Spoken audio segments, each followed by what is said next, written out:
Almost 25 years ago, Questar 3 launched a series of one-year honors levels programs for high school seniors.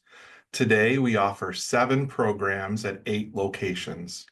To learn more about these programs, we've invited 5 of our New Visions teachers to join us for a panel discussion. I'm really happy to talk to some of these folks who are a really outstanding crop of teachers.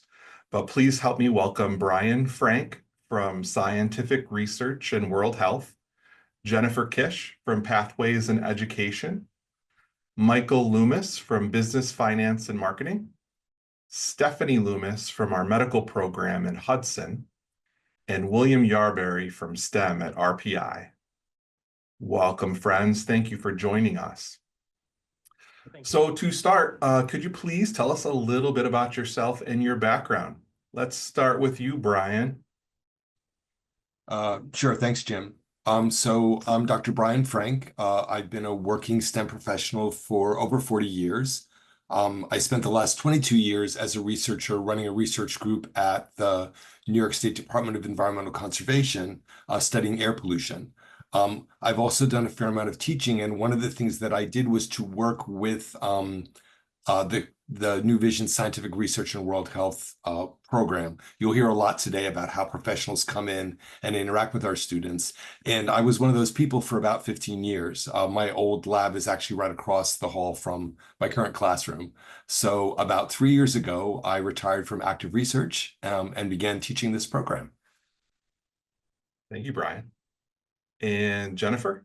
I'm Jennifer Kish. I was at Christian Brothers Academy for the last 15 years, teaching courses in English and business, college in the high school, university in the high school, AP. Like to take on a new challenge wherever I can find it, and I certainly have found it at Questar. Have a background in marketing, alumni relations, development, event planning as well. So I'm really enjoying what we're doing right now with recruitment. I'm originally from a small town downstate in Dutchess County, right down the road from the Dutchess County BOCES. And this is my first full time through in the program. I started last year in December. So my first full year, I just finished beginning of this week, actually. That's great. Happy anniversary. And Mike. Thanks. Hi. Well, I am a certified public accountant. I teach the business finance and marketing New Visions class. So I have a background in public accounting, and then I worked on the private side for a variety of mostly manufacturing companies, and I worked my way up to a controller position. When I realized, as much as I love accounting, I really felt compelled to teach. So I went back to school for St. Rose, at St. Rose, and got my degree and taught at Chatham for 10 years before coming to Questar 3 last year and starting this brand new program. We're in our second year, and I absolutely love it. We're glad to have you. And Stephanie? Hi, I'm Stephanie Loomis. I was, when after I graduated from college, I went into research as a research chemist for a pharmaceutical company that used to be called Albany Molecular Research. And from there, I went into teaching. I taught for 25 years at Catskill as their chemistry and physics teacher. And I'm a New York State master teacher, as well as a certified lead teacher for Beyond Benign, teaching green chemistry education. Thank you. And Will? All right, thanks. Howdy, everyone. My name is William Yarberry. I am the teacher for New Vision STEM at RPI. I started teaching around 2011 in Clear Springs, Texas. Fun fact, that is where NASA's Johnson Space Center is. So we had a lot of parents with very high expectations of our physics program. My wife and I moved around quite a bit. I ended up teaching in San Diego, California for a while, which was very difficult to move away from. Weather's paradise over there. But we did move back to Houston when I got into grad school at Rice University. I got my master's degree in materials engineering and then went to work as an explosives engineer for quite a few years. Finally, my wife and I kind of switched. She went back to grad school here at RPI, and I moved with her, and here we are, started teaching the New Vision STEM program. We sometimes have the benefit of having the most overqualified teaching assistant volunteer ever in your wife. And so we'll start with you, Will, and then we'll go backwards. Sure. Tell us about your program and what makes it unique. Sure. So I think the biggest thing that makes New Vision STEM unique is probably similar to a lot of the other programs. It's our location on campus at RPI. My students will tell you, like, every week, it seems like there's something going on that they can go to, they can interact with, they can learn from. For example, just today, we went and toured RPI's multi-million-dollar wind tunnel. We got to talk with the technician who runs it. He taught us a lot about, some of the experimental design that goes into preparing models for the wind tunnel, the type of measurements they take.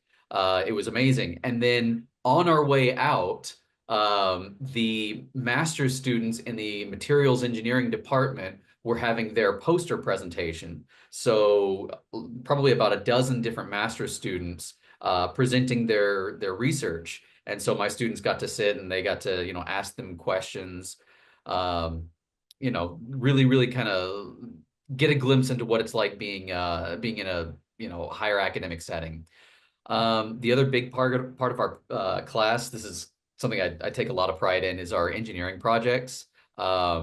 We do our giant 6-foot water balloon launchers. We build remote control airplanes. That's what we're in the middle of right now. We do our BattleBots tournament, and then a new one this year, we're making miniature chemical plants. So all these projects are done like from the ground up, no kits whatsoever. So everything that you see is, completely made from scratch. It's the students' own work. Also, as part of the program, my students are concurrently enrolled in physics classes at RPI with the general undergrad student population. So they can earn about 8 credit hours of college credit at RPI. Awesome. And Stephanie? So I have the honor of teaching the New Vision's medical students here in Hudson.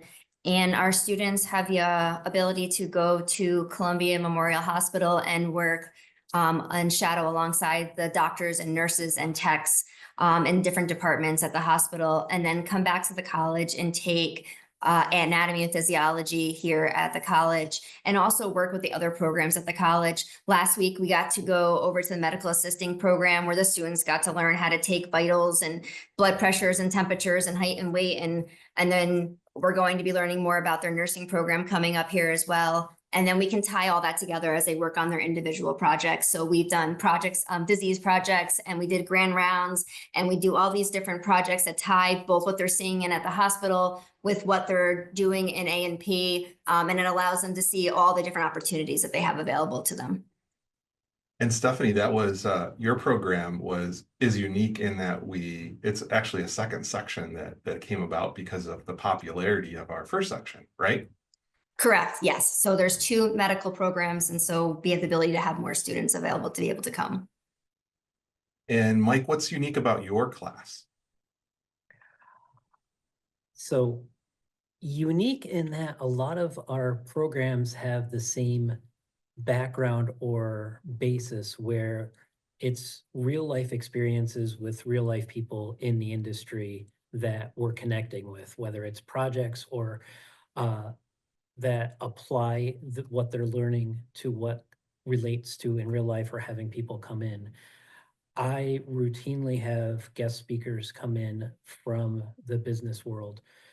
Today we had somebody that he is a pharmaceutical sales, but in the side that he works for businesses that basically his experience in the past has been through cold calls with other big pharmaceutical companies to get them to do their contract manufacturing and research at our facility. So he's got the science background plus the marketing and sales.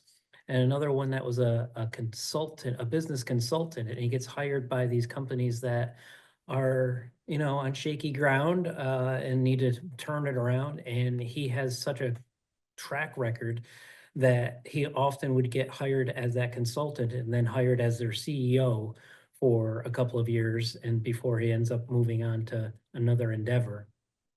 So we have experiences with people with all sorts of backgrounds in business, from small entrepreneurs, where they have rental properties or a small business and such. And tomorrow we're going to the Bank of Greene County, where we're going to their corporate offices. So we'll see data security and lending and their finance department and customer service and marketing. So the whole idea is that they're exposed to so many different areas of business. And what's unique about mine is that it could relate to any career, any occupation, any type of business, because as you move up, you have those managerial skills and communication and networking, all those soft skills, which we really get into, and every single guest so far has said that that's the most important thing to learn in business, are all those soft skills. Yeah, I totally agree. I think yeah. that any high school student could benefit from taking your classes. Just to be somebody with a bank account could benefit from taking your classes. And Jennifer?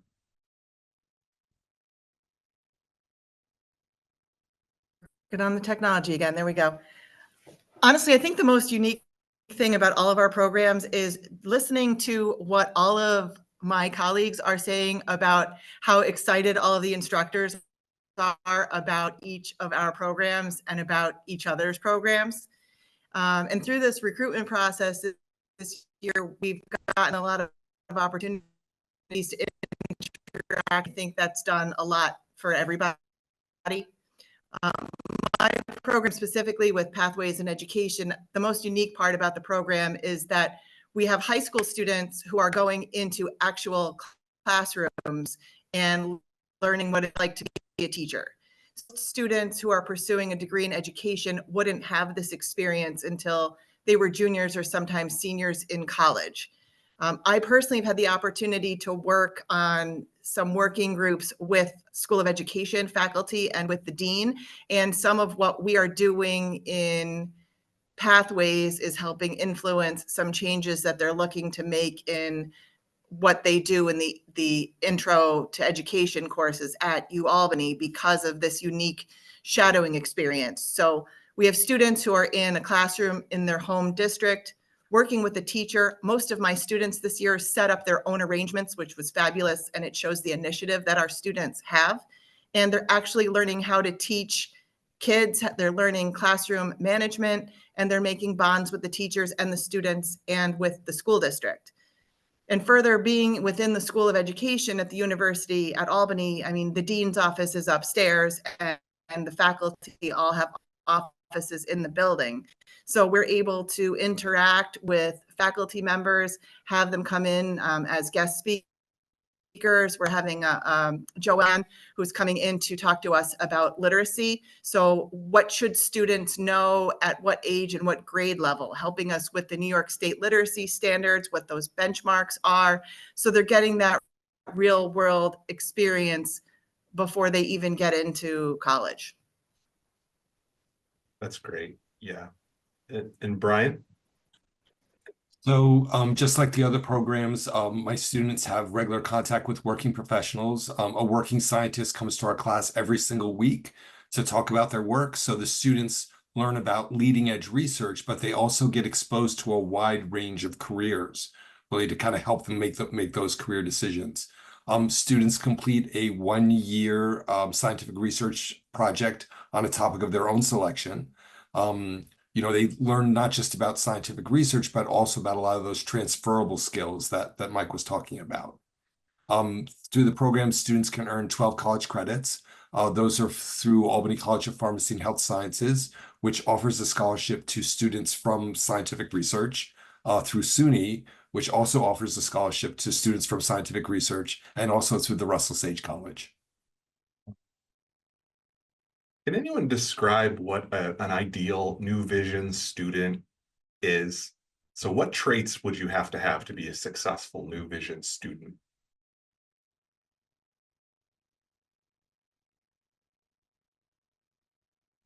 Okay, I'll answer it.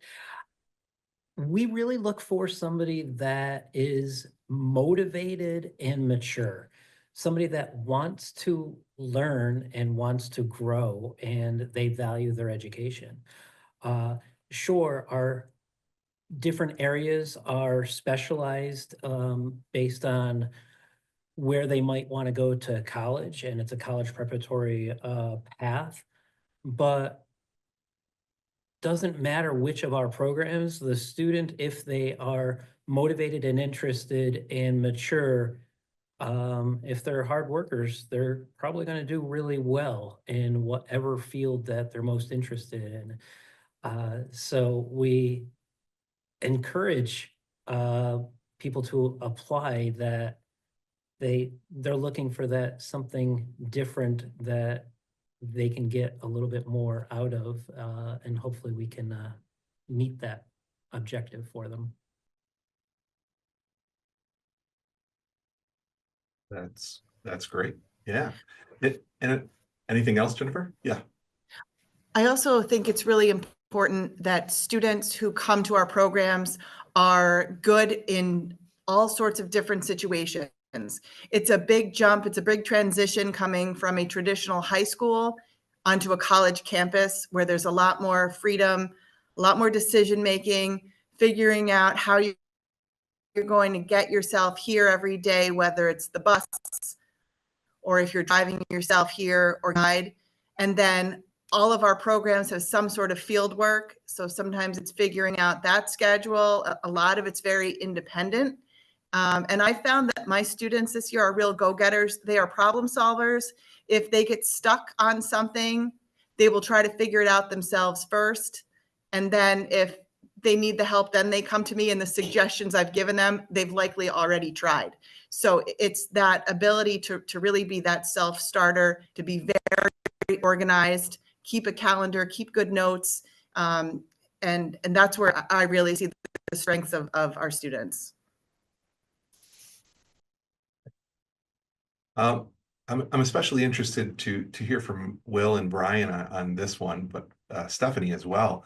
What are some of the emerging trends that you're keeping an eye on in your fields? And are there any cutting edge things that you're implementing right now to prepare students for the fields that you're covering? Sure. I can take first crack if that's okay with everybody else. The huge one I'm seeing, of course, it's AI, right? The biggest trend that we're seeing in all the STEM fields is the integration of AI to pretty much everything.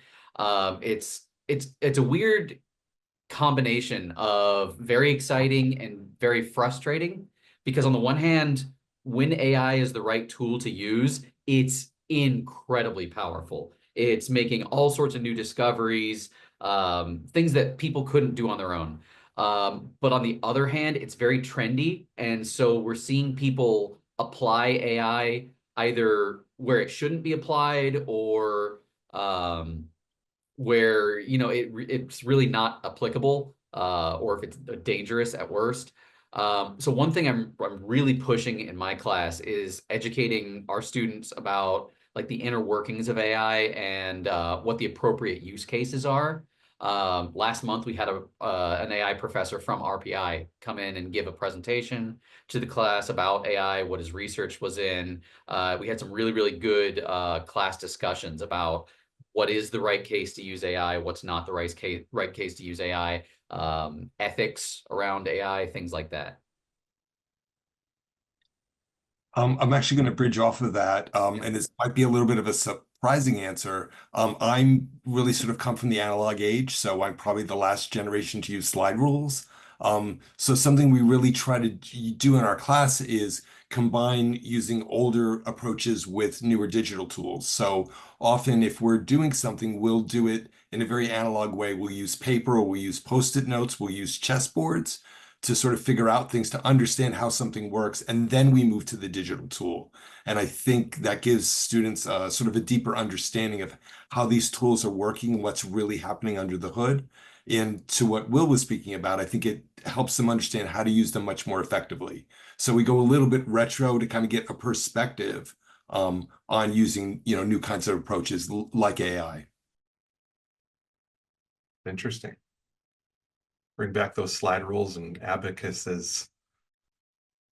All right, and to end, can you tell me something that your colleagues at Questar 3 might not know about you or your program? Let's start with Jennifer.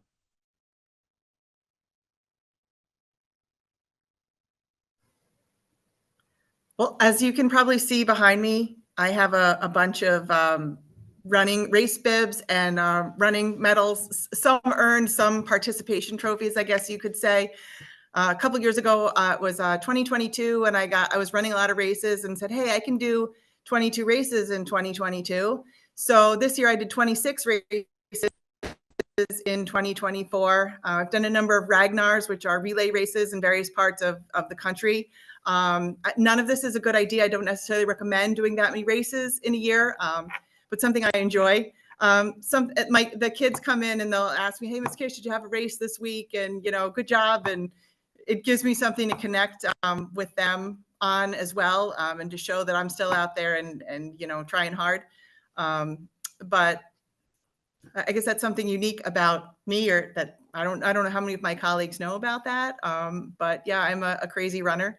And I think about our program is we have students. This year I have 14 students from 11 different districts. And I think a lot of us kind of have that within our programs, but we were just talking yesterday about people who wouldn't have gotten to know each other if they hadn't been a part of this program, and have made really strong friendships and bonds and opportunities they wouldn't have gotten to have. Thank you, Jennifer. And Stephanie, what about you? What's something that your colleagues might not know about you or your program? Sorry. I have to say that, so I have actually done both local and national and somewhat international presentations on green chemistry, and I've been able to apply that both in my previous position and in my current position. And so I do a lot with how to make things safer in terms of research and technology. And for my program, what's unique about us is that we get to have the program in 2 different locations. So that does allow more students to be involved, which is an amazing opportunity we have at Questar. Thank you. And Mike, what about you? I'll take a different approach. A couple of things about me. I once have went inside the Great Pyramid of Egypt. It's kind of like feel like 2 truths and a lie. And a couple of years ago, I jumped out of a perfectly good airplane. It was on a bucket list of sorts to skydive, and I don't have any need to do it again, but it was just like an exhilarating thing to do. Okay, very good. And Will? Yeah, so let's see. Mike mentioned earlier, like his class does a lot of soft skill work. And I just wanted to say for our class, we do a lot of soft skill work as well. A lot more than you might think for a STEM class. My students come to me and they have pretty solid math and science skills already. So I try and really hammer things like communication skills and I mentioned earlier ethics. So we do a lot more of that than you might think for a STEM class. The other thing is we do a lot of these major projects that get a lot of publicity, but we also do like little mini projects. Right now we're making little circuit sculptures. The one that I'm excited about coming up is karate physics. So I take them through a traditional karate class, but we also do physics as part of it. And so we explain why we do certain moves in karate using the context of physics. it's an interesting little exercise. Okay, that sounds cool. Yeah. And Brian? Something my Questar colleagues might not know about me is that I went to high school in a rural community at a regional high school where there actually wasn't a lot of opportunity. I so much appreciate the work that everybody in Questar does because I wish these kind of programs had been there for me and my classmates when we were in school. That really would have made a difference, and I'm glad somebody is making a difference for these students now because that's who I was. That's great, Brian. Thank you. Me too. And so does anybody have any questions or comments for this great group of teachers?